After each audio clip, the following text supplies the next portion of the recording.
Bonsoir, docteur. Bonsoir, Christelle. Merci d'être là. Oui, comme d'habitude, merci de me recevoir. Sabana Barrow, notre ami auteur, est là. Oui. Les Nuits Blanches. Les Nuits Blanches. Voilà, Les Nuits Blanches, le titre de l'œuvre. On a commencé déjà à titiller certaines thématiques. Je vous fais confiance pour en soulever d'autres, docteur. Oui, oui, très modestement. Hein. Bonsoir, monsieur Barrow. Merci déjà de... C'est votre premier livre, d'accord? Merci déjà de vous essayer à l'écriture. Les Nuits Blanches. Pourquoi les Nuits Blanches? Les Nuits Blanches. Je dis personnellement que mon passé n'a pas toujours été reluisant. J'ai eu des moments de difficulté. Il a eu pas mal de nuits blanches. Oui, écoutez, j'ai eu mes moments de difficulté. Par exemple, pour écrire ce livre, il faut veiller, non? Déjà. Eh ben, pas forcément. Pas forcément, on peut écrire à tout moment. D'accord. Pas forcément. Mais on va essayer de faire une distinction entre l'auteur et puis entre la vie de l'auteur, parce que ce n'est pas une autobiographie non plus. C'est pas une autobiographie. C'est une compilation de faits. Mais on sent son âme dedans. On sent son âme, oui, on a toujours un peu influencé. Mais on va essayer de parler du livre. Et puis bon, s'il y a des moments donnés, il y a des connexions entre vous et le livre, bon, on en parlera tranquillement. Mais moi, je me demande déjà, pourquoi est-ce que vous faites une dédicace qui fait des remerciements qui prennent en compte jamais de tout un village? Vous remerciez 28 personnes, au moins. C'est ma chance. Je connais beaucoup de personnes. 28 personnes. Alors, M. Adama Tungara, M. Vegre Mambe, M. Sissé Ouattara, Dr Kwassia, bref, tout le monde y passe.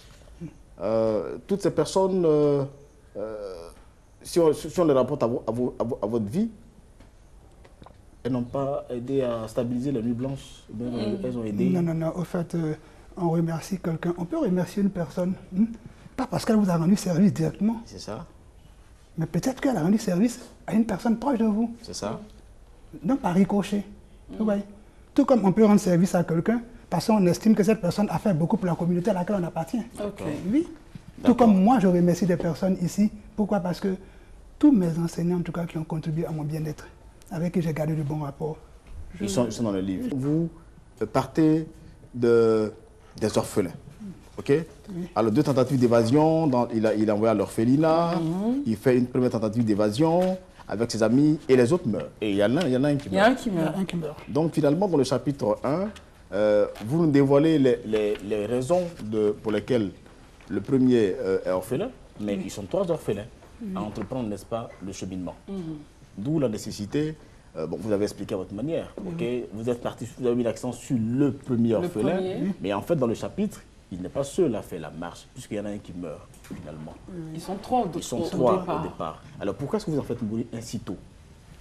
Bon, écoutez, d'abord, ce bouquin traite des douleurs de la vie. Absolument. Oui. Ce bouquin traite des douleurs de la vie. Donc, il fallait bien que je parte de quelque chose de douloureux pour pouvoir donner un sens à tout ce que je vais dire. C'est ça. Vous voyez? Il est clair, ça parle des douleurs de la vie. Ce sont ces thèmes-là que je traite ici. C'est vrai que ça parle des douleurs de la vie, en même temps, c'est une œuvre d'art. Ce n'est pas un essai en tant que tel, c'est une œuvre de fiction. Et donc dans la fiction, l'auteur a la possibilité de nuancer, de prendre ici pour mettre là. Est-ce que ce n'est pas déjà douloureux que d'avoir des orphelins qui essaient de se sortir de leurs conditions, au point de vouloir d'en éliminer un? Excusez-moi. Vous allez dans l'extrême douleur, finalement. Oui, c'est ce que je recherchais. C'est ce que je recherchais, justement. Parce que ça va donner un sens aux autres thèmes que je vais débattre plus tard. C'est ça. C'est ce que je recherchais. Vous voyez. Et puis, en même temps, cette mort-là, je rappelle qu'il décède dans une tentative d'évasion, quelque part. Au bord de la route. Au bord de la route. Voilà. Oui, dans une lancée. C'est une lancée vers l'inconnu. Pourquoi? Parce que c'est pour amener les gens à comprendre qu'avant d'entreprendre quoi que ce soit, il faut prendre la peine de baliser un peu, de préparer quelque chose. Mais même lorsqu'on balise, on est à l'abri, n'est-ce pas, de quelques surprises. Qu'est-ce qui les empêchait de réussir à l'orphelinat?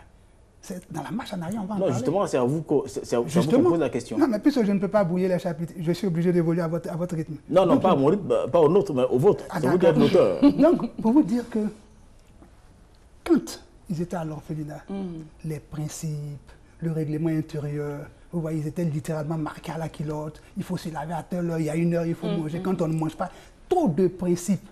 Est-ce que vous n'êtes pas en train de briser en fait, ce qui fait la base d'une éducation? Justement. Puisque si vous écrivez des enfants qui se sentent mal à l'aise lorsqu'il y a des principes élémentaires de vie, notamment dans un orphelinat.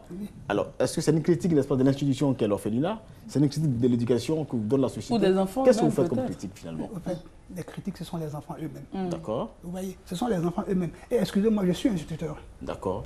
Donc, c'est mon milieu. Vous avez une façon, surtout les parents d'élèves, vous avez une façon de sous-estimer vos enfants. Puis, le parent sous-estime souvent l'enfant. Il ne parle pas de moi, il parle de... Évidemment. Je parle des parents, les parents d'élèves. Vous voyez, Vous vous avez une façon de sous-estimer vos enfants. Je suis en classe souvent, je prends un exemple, j'observe les enfants. Et Qui ont du potentiel. on a l'impression que l'enfant est bien gentil, bien timide. Mais c'est parce qu'il sait que vous êtes là. D'où vous êtes, vous le voyez. Donc, il y a une autre Maintenant, personnalité. à la récréation, vous faites semblant de ne pas le voir assis quelque part. Mais vous voyez que c'est l'enfant le plus têtu de l'école. C'est ça. Donc, pour vous dire que nos enfants portent un masque. C'est ça. On ne les connaît pas. Un masque que nous voulons réguler. Réguler. Ok. Donc, en faisant ça, justement, c'est pour amener les parents à ne pas sous-estimer leurs enfants. Ils font beaucoup de choses aujourd'hui. Vous voyez. Est-ce que le mot c'est sous-estimer? Est-ce que ce n'est pas ne pas faire confiance? Je Vous savez, pense peut-être. Ne pas faire confiance, je dis non. Je m'excuse. Le système éducatif, il est composé de 3 grandes entités. Il y a l'élite, ceux qui décident. Ils viennent dans le programme de gouvernement. Voici tel type de citoyen qu'on veut. Donc nous, on nous demande D'appliquer d'appliquer pour qu'on puisse le avoir programme résultat. afin qu'on ait ce résultat, la cheville ouvrière. Maintenant, la 3e entité, qui est très importante, mais qui malheureusement ne joue pas son rôle, ce sont les parents d'élèves. Vous voyez, les parents d'élèves ont démissionné. Est-ce que vous avez l'impression... Est-ce qu'on ne va pas loin? Si, on va très loin. Est-ce que vous êtes Par rapport aux thématiques est-ce que vous abordées êtes dans en train de sortir un peu du contexte du livre? Parce qu'à vous lire, on a l'impression que bon, ben, nous sommes dans un chaos originel finalement. Non. Vous voyez, là, la marche en avant. Oui, on Donc parlera de ici, ce l'école. qu'on retient, c'est que l'environnement de l'orphelinat est un environnement qui est austère aux enfants. Et ils veulent en Ils le partie. comprennent de façon Ils austère. le comprennent de façon D'accord. austère. Vous le permettez comme ça. Voilà, Mais de ou bien façon- le narrateur le permet comme ça. Parce moi, qu'en même temps, le narrateur, c'est pas l'auteur non plus. Au fait, le problème c'est quoi? Je vous ai déjà dit, il y a des choses que moi j'aurais cherché. C'est ça. Vous voyez, non. D'abord, amener le lecteur à comprendre que un enfant, l'éducation d'un enfant, ça se joue sur des détails. D'accord. Vous Alors, voyez, il faut suivre l'enfant de très près. Alors, une question à poser. Lorsque au chapitre 2, les enfants arrivent dans la marche en avant chez M. Somba, est-ce qu'il n'est pas imprudent de les garder chez lui? Justement. Et même quand il se retrouvera en justice, il en parlera avec le juge. Le gars son bas, c'est-à-dire il était dans le véhicule. Et puis, Et il voit 3 enfants dans la bourse. C'est-à-dire quoi? Il y a un qui est couché sans vie. Et les 2 autres sont en train de pousser des cris. les pousser des cris, ils sont. Donc il descend dans un premier temps. Il leur pose des questions. Les enfants ne lui disent pas la vérité. Mais des fois, il laisser ses enfants avec un corps sous la main et parti. Bon, je m'excuse. Juridiquement, Oui, ça n'a pas son il sens. fait ce qui est- Mais il a fini de faire Ce ça. qui est humain, selon Voilà. moi. Donc quand il a fini de faire ce qui était humain, fallait-il maintenant les abandonner dans une telle situation, dans la brousse, et parti. Donc l'équation était là. Automatiquement, il demande... Mais à défaut de Nous les sommes abandonner, jusqu'à la fin de il a- ce temps il a modèle. pris- on est au chapitre 2 là. il a pris la après. peine, non, il a pris la peine de leur demander de vous venir.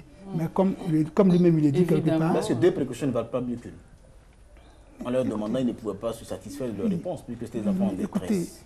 il fallait qu'ils partent, le camion parte. On ne pouvait pas, il ne pouvait pas, il ne pouvait Non, laisser les mais enfants lorsque le camion part, il y a un jour qui se lève.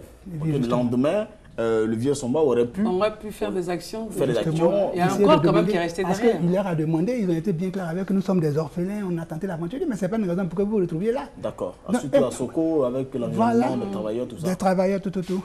Vous voyez, donc, bon, il a fini par les accepter comme ça, ce qui Mais n'est pas bien. c'est un peu imprudent de sa part. Ah, quand même. mais il aura à payer pour tout ça dans le prix à payer qui est le dernier D'accord. chapitre. Bien sûr. Il On- aura on- aussi à on- payer. on D'accord. fait exprès de ne Bien. pas donner les fins pour que nos téléspectateurs puissent acheter l'œuvre. Docteur, Achetez votre l'œuvre. mot de Oui, fin. mon mot de fin, c'est que c'est un livre qui nous met dans un environnement graduel. Nous partons de l'orphelinat, nous arrivons après, un peu comme dans Les personnages évoluent. les personnages évoluent et les environnements changent.